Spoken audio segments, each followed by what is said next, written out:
Welcome back to the channel. I'm Conrad. Today we're going to be looking at one of the nicest diesel heater setups on the market, the 2-Track Nation Hotbox.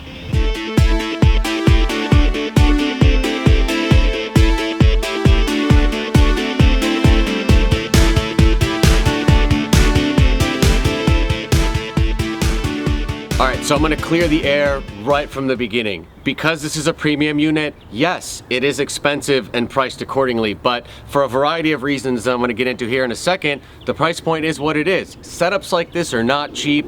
Dialing in an entire camper setup, especially one that you can live out of, is never gonna be something that you can do quote unquote affordably. You can get a good price on stuff, but if you wanna be able to have the function of a setup like this, you're gonna have to be willing and be prepared to spend some cash. One last thing to note before we dive in, this is effectively a final prototype. I was one of the first people to install this into a camper, so there have been some refinements made for the better, like upgrading the rotopacks for a 2.1 gallon aluminum tank. Okay, so now let's go over all the individual components, right? To start off, we've got this Zargis. I might mess up some of the pronunciation of these companies, but we've got a high-end all aluminum box. And on the side here, we have the custom fabricated tubes that now are built super specifically on a jig and come with a corrosion-resistant coating. Again, they've upgraded the fuel tank, but on mine, I have this Rotopacks, so meant specifically for diesel. Then we've got the SPAR Herb Spocker, again, pronunciation, but a really premium unit inside that's powering all of this and providing heat for the camper. So now we're on the inside of the camper, and the first thing you might notice is we've got these beefy backing plates that are really reinforcing the door, window, whatever you want to call it, of the GFC. Everything is siliconed really well in there, so I've never had any water intrusion issues, and there's also a handful of bolts that holds everything together. This right here is for the fuel can, and this right here is for the heater itself. Now that we're back inside the camper, we can kind of differentiate between those tubes that we saw on the outside. This one right here, it's got a protective grate because it is the inlet, and this one right here is the outlet. So this is where your heat is going to be pumped out from the heater into the camper, and we've also got some power and control wires in there as well. Now we've got a few more miscellaneous things to look at, but first let's grab our power station so we can get this thing fired up for you guys.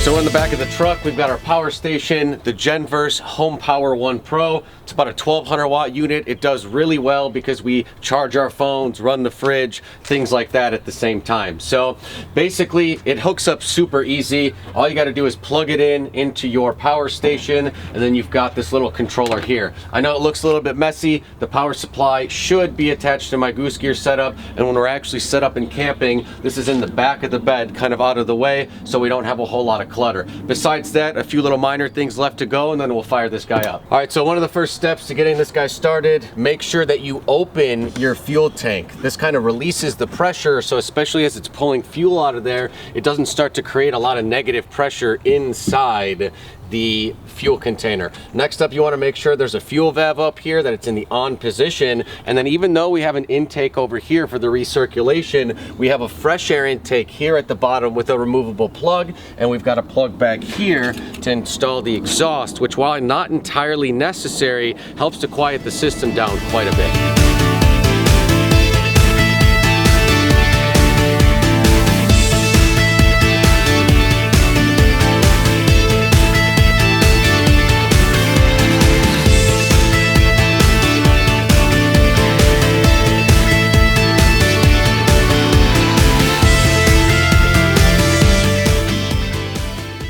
All right, so we've got everything hooked up, ready to go. Let's fire this puppy up. So first things first, we're gonna go to the heater menu.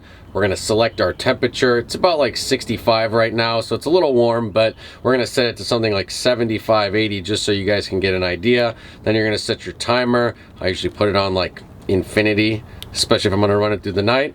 And right now, we are firing up.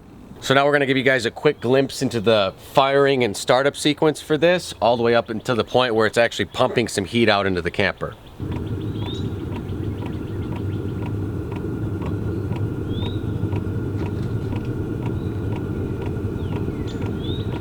So I don't know how well you guys can hear this, but a big problem with like cheaper units is that they're noisy, right? There's always going to be a little bit of exhaust noise, right? But it's the ticking of the motor that tends to drive people the craziest. So come a little bit closer. We'll be quiet for a second. A little bit closer.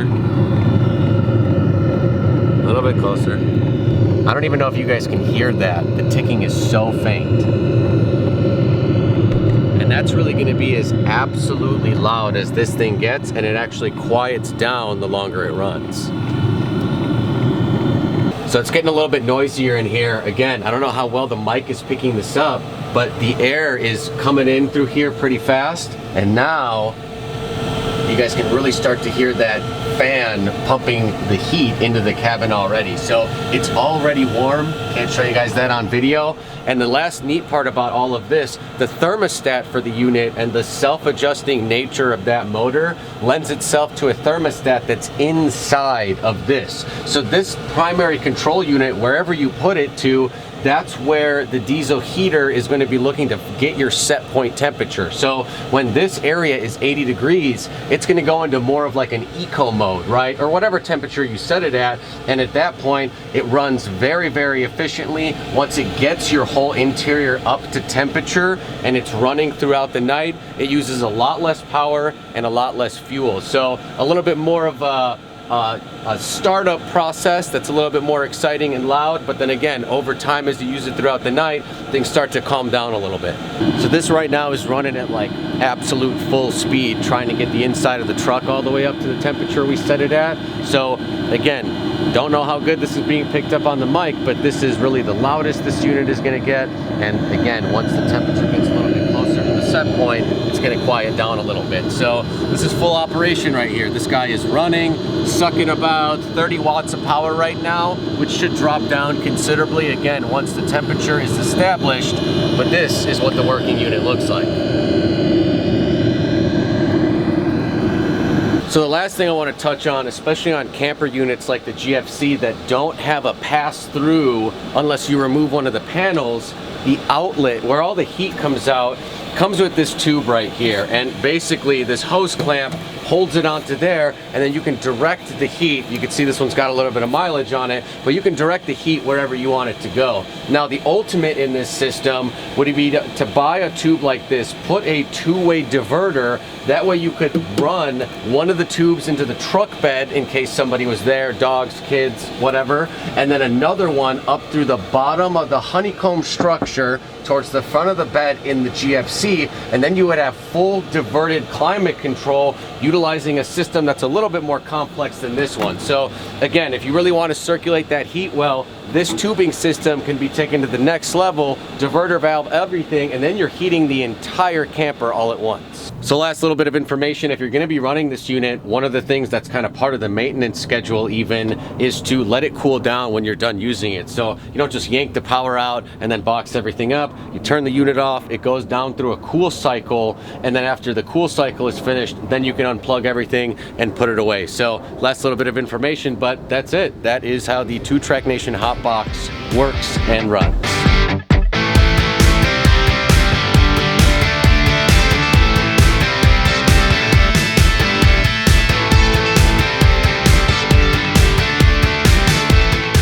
So a few final things about the setup. Installation. Yes, you do have to drill into the side of your camper. Worst case scenario, if you screw up or you don't let a professional do it, you just gotta buy a new camper door. Now I don't wanna say that that's something you should include in the cost of one of these, but don't worry, that's the worst thing that could possibly happen.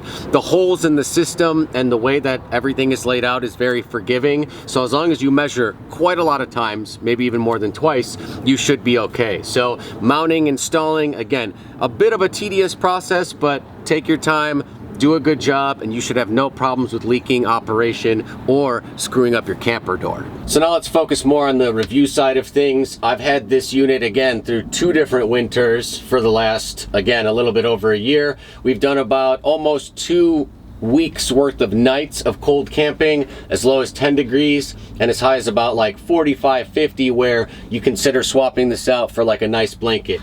The heat that the unit puts out is intense. The self-regulation of the thermostat controller, again, the whole computer assembly that's inside of here is amazing. It doesn't suck a crazy amount of power unless it's really cold outside, or you've got constant cold air coming in or leaking, or you got all your windows open. So that said, very efficient unit. Get yourself a good power station. Make sure you have enough diesel when you go out. You're gonna be warmer than you could ever imagine, and maybe that's the final deciding factor between bringing that one friend who doesn't like to camp, your wife, your kids, your pets, whatever it might be. It makes winter camping a little bit more enjoyable and less miserable, as you can kind of get away from the worst part of it, which is the cold. Absolute final point before we do a quick conclusion here. This is obviously the camper unit, so it is made to bolt in and cut into something like the GFC or the Alucab canopy camper, I believe it is. That big daddy that is like an apartment on wheels. So anything really that has a hard side like this, you'll be able to install it on. But if you wanted to use it with a rooftop tent or as a portable heater unit, even for a big ground tent, they do sell this unit individually without the recirculation aspect, and then you can mount it to the top of a roof rack or one of those roof rack molly panel systems. So again, this isn't the only way that you can get this. If you have a rooftop tent, an SUV, a ground tent, you can still get your hands on one of these. Thank you so much for sticking around for yet another video. Don't forget to subscribe. We're going to be uploading more great videos on gear, installs, reviews, trips, how-tos, everything like that. If you're looking for more information, go to the links in the description below. And if I missed anything, drop a comment below. We're here to answer your questions. We'll see you next time.